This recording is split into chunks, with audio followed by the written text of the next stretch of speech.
ಜಿಲ್ಲೆಯಲ್ಲಿ ಜೂನ್ 4ರಂದು ಪ್ರತಿಭಾ ಪುರಸ್ಕಾರ. ಹೌದು, ಹೈದರಾಬಾದ್ ಕರ್ನಾಟಕ ವಿದ್ಯಾರ್ಥಿ ಒಕ್ಕೂಟ ಹಾಗೂ ಸಮಾನ ಮನಸ್ಕರ ವೇದಿಕೆಯಿಂದ ಜೂನ್ 4ರಂದು ಧ್ಯಾನ ಮಂದಿರದಲ್ಲಿ 90ಕ್ಕಿಂತ ಹೆಚ್ಚು ಅಂಕ ಪಡೆದ ವಿದ್ಯಾರ್ಥಿಗಳಿಗೆ ಸನ್ಮಾನ ಕಾರ್ಯಕ್ರಮ ಹಮ್ಮಿಕೊಳ್ಳಲಾಗಿದೆ ಎಂದು ವಕೀಲ ದತ್ತಾತ್ರೇಯ ಕೊಟ್ನೇಕಲ್ ತಿಳಿಸಿದರು. ರಾಯಚೂರು ಜಿಲ್ಲೆಯ ಮಾನ್ವಿ ಪಟ್ಟಣದ ಪ್ರವಾಸಿ ಮಂದಿರದಲ್ಲಿ ಸುದ್ದಿಗೋಷ್ಠಿಯಲ್ಲಿ ಮಾತನಾಡಿ, ವಿದ್ಯಾರ್ಥಿಗಳನ್ನು ಪ್ರೋತ್ಸಾಹಿಸುವ ಉದ್ದೇಶದಿಂದ ಪ್ರತಿಭಾ ಪುರಸ್ಕಾರ ಹಾಗೂ ಜಿಲ್ಲೆಯಲ್ಲಿ ವಿವಿಧ ಕ್ಷೇತ್ರಗಳಲ್ಲಿ ಸಾಧನೆ ತೋರಿದ ಸಾಧಕರಿಗೆ ಸನ್ಮಾನ ಕಾರ್ಯಕ್ರಮವನ್ನು ಹಮ್ಮಿಕೊಳ್ಳಲಾಗಿದ್ದು, ಚಲನಚಿತ್ರ ನಟ ಹಾಗೂ ಪ್ರಗತಿಪರ ಚಿಂತಕ ಚೇತನ್ ಅಹಿಂಸಾ ಸೇರಿದಂತೆ ಸಚಿವರು, ಶಾಸಕರು ಭಾಗವಹಿಸಲಿದ್ದಾರೆ ಎಂದರು. ಮೇ 30ರೊಳಗಾಗಿ 90ಕ್ಕಿಂತ ಹೆಚ್ಚಿನ ಅಂಕಗಳನ್ನು ಪಡೆದ ವಿದ್ಯಾರ್ಥಿಗಳು ತಮ್ಮ ಹೆಸರುಗಳನ್ನು ನೋಂದಾಯಿಸಿಕೊಳ್ಳುವುದಕ್ಕೆ ಮಲ್ಲೇಶ ಮಾಚನೂರು ವಕೀಲರು, ಹನುಮಂತ ಬ್ಯಾಗವಾಡ್, ಹನುಮೇಶ್ ಜೀನೂರು, ದತ್ತಾತ್ರೇಯ ವಕೀಲರನ್ನು ಸಂಪರ್ಕಿಸುವಂತೆ ಕೋರಿದರು. ಕರ್ನಾಟಕ ವಿದ್ಯಾರ್ಥಿ ಒಕ್ಕೂಟ ಮತ್ತು ಹೈದರಾಬಾದ್ ಕರ್ನಾಟಕ ವಿದ್ಯಾರ್ಥಿ ಒಕ್ಕೂಟ ಮತ್ತು ಸಮಾನ ಮನಸ್ಕರ ವೇದಿಕೆ ವತಿಯಿಂದ ಜಿಲ್ಲಾ ಮಟ್ಟದ ಪ್ರಶಸ್ತಿ ಪ್ರದಾನವನ್ನು ಮಾಡ್ತಾ ಇದ್ದೇವೆ. ಈ ಕಾರ್ಯಕ್ರಮಕ್ಕೆ ಚಲನಚಿತ್ರ ನಟರಾಗಿರ್ತಕ್ಕಂಥ ಮತ್ತು ಸಾಮಾಜಿಕ ಹೋರಾಟಗಾರರಾಗಿರ್ತಕ್ಕಂಥ ಚೇತನ್ ಅಹಿಂಸರ್ ಅವರು ಬರ್ತಾ ಇದ್ದಾರೆ. ಅದರ ಜೊತೆಗೆ ಹೋರಾಟಗಾರರಾಗಿರ್ತಕ್ಕಂಥ ಸಂದೇಶ್ ಕೋಲಾರ್ ಇವರು ಸಹ ಈ ಕಾರ್ಯಕ್ರಮಕ್ಕೆ ಬರ್ತಾ ಇದ್ದಾರೆ. ಅದರ ಜೊತೆಗೆ ಈ ಕಾರ್ಯಕ್ರಮ ಉದ್ಘಾಟನೆಯನ್ನು ಕೊಡಗು ಉಸ್ತುವಾರಿ ಆಗಿರ್ತಕ್ಕಂಥ ಸಚಿವರಾಗಿರ್ತಕ್ಕಂಥ NS ಬೋಸರಾಜು ಮತ್ತು ಇಲ್ಲಿನ ಹಾಲಿ ಶಾಸಕರು ಮತ್ತು ಮಾಜಿ ಶಾಸಕರು, ಅದೇ ರೀತಿ ವಿವಿಧ ಸಂಘ ಸಂಸ್ಥೆಗಳ ಪದಾಧಿಕಾರಿಗಳು ಮತ್ತು ಅಧಿಕಾರಿಗಳು ಈ ಕಾರ್ಯಕ್ರಮದಲ್ಲಿ ಭಾಗವಹಿಸ್ತಾ ಇದ್ದಾರೆ. ಹೀಗಾಗಿ ಈ ಕಾರ್ಯಕ್ರಮವನ್ನು ಯಶಸ್ವಿಗೊಳಿಸಬೇಕಂತಂದು ಈ ಪತ್ರಿಕಾ ಪ್ರಕಟಣೆ ಮೂಲಕ ಕೇಳ್ಕೊಳ್ತಾ ಇದ್ದೀನಿ. ಆತ್ಮೀಯ ಬಂಧುಗಳೇ, ಮುಂದಿನ ತಿಂಗಳು 4/6/2025 ತಾಲೂಕಿನ SSLC ಮತ್ತು PUC ಯಲ್ಲಿ 90ಕ್ಕಿಂತ ಹೆಚ್ಚು ಅಂಕ ಪಡೆದ ಎಲ್ಲ ವಿದ್ಯಾರ್ಥಿಗಳಿಗೆ ಸನ್ಮಾನ ಮತ್ತು ಪ್ರತಿಭಾ ಪುರಸ್ಕಾರ ಕಾರ್ಯಕ್ರಮವನ್ನು ಹಮ್ಮಿಕೊಂಡಿದ್ದು, ಈ ಒಂದು ಕಾರ್ಯಕ್ರಮವು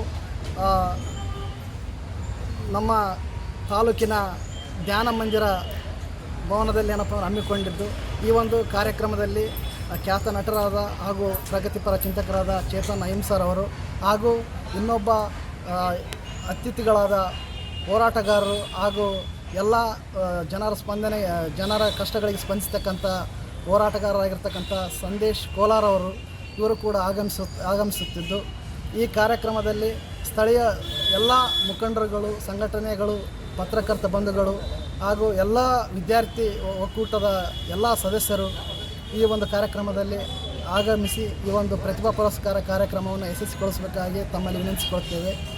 ಅದೇ ರೀತಿಯಾಗಿ ಈ ಒಂದು ಕಾರ್ಯಕ್ರಮದಲ್ಲಿ ಜಿಲ್ಲಾ ಮಟ್ಟದ ಒಂದು ವಿವಿಧ ಕ್ಷೇತ್ರದಲ್ಲಿ ಪ್ರತಿಭಾವಂತರಿಗೆ ಕೂಡ ಏನಪ್ಪ ಅಂತಂದರೆ ಒಂದು ಸನ್ಮಾನ ಕಾರ್ಯಕ್ರಮವನ್ನು ಕೂಡ ಪ್ರತಿಭಾ ಪುರಸ್ಕಾರವನ್ನು ಕೂಡ ಹಮ್ಮಿಕೊಂಡಿದ್ದು, ಆ ಒಂದು ವಿವಿಧ 10 ಕ್ಷೇತ್ರದಲ್ಲಿ ಅವರಿಗೆ ನಮ್ಮ ಈ ಒಂದು ಒಕ್ಕೂಟದ ವತಿಯಿಂದ ಹಾಗೂ ಸಮಾನ ಮನಸ್ಕರ ವೇದಿಕೆಯಿಂದ ಸನ್ಮಾನ ಕಾರ್ಯಕ್ರಮವನ್ನು ಹಮ್ಮಿಕೊಂಡಿದ್ದು, ಈ ಒಂದು ಕಾರ್ಯಕ್ರಮವನ್ನು ಎಲ್ಲರೂ ತಾವು ಪತ್ರಿಕಾ ಮಾಧ್ಯಮದವರು, ಸಂಘಟಕರು ಹಾಗೂ ತಾಲೂಕಿನ ಎಲ್ಲ ಬಂಧುಗಳು, ವಿದ್ಯಾರ್ಥಿಗಳು, ಸಂಘಟನೆಗಳು ಎಲ್ಲರೂ ಈ ಒಂದು ಕಾರ್ಯಕ್ರಮದಲ್ಲಿ ಭಾಗವಹಿಸಿ ಯಶಸ್ವಿಗೊಳಿಸಬೇಕಾಗಿ ವಿನಂತಿ.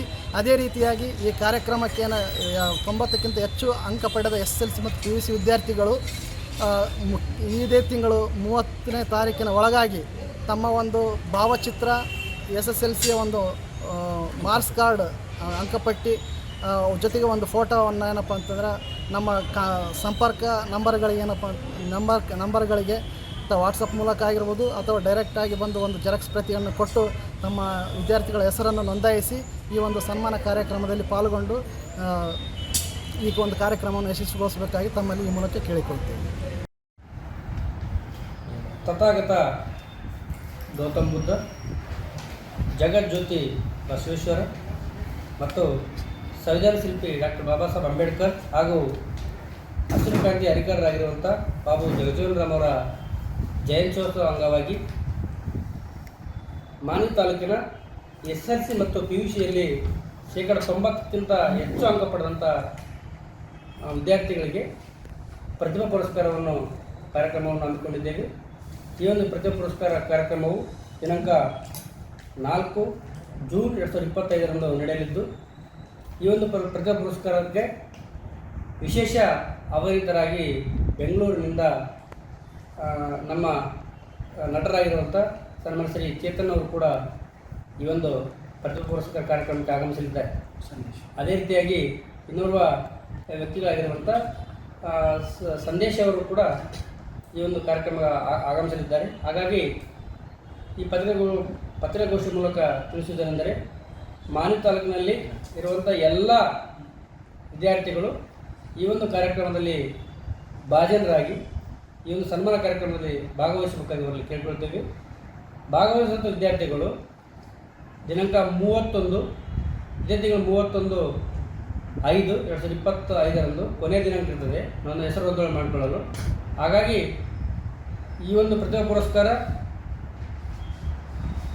ಯಾವುದೇ ಧರ್ಮ ಜಾತಿ ಯಾವುದನ್ನು ಕೂಡ ಒಳಗೊಂಡಿರೋದಿಲ್ಲ, ಎಲ್ಲ ವಿದ್ಯಾರ್ಥಿಗಳಿಗೆ ಸನ್ಮಾನ ಮಾಡುವಂಥ ಕಾರ್ಯಕ್ರಮ ಆಗಿರುತ್ತದೆ. ಹಾಗಾಗಿ ಈ ಕಾರ್ಯಕ್ರಮದಲ್ಲಿ ಎಲ್ಲರೂ ಭಾಗವಹಿಸಬೇಕಾಗಿ ಅವರಿಗೆ ಕೇಳಿಕೊಳ್ತಾರೆ.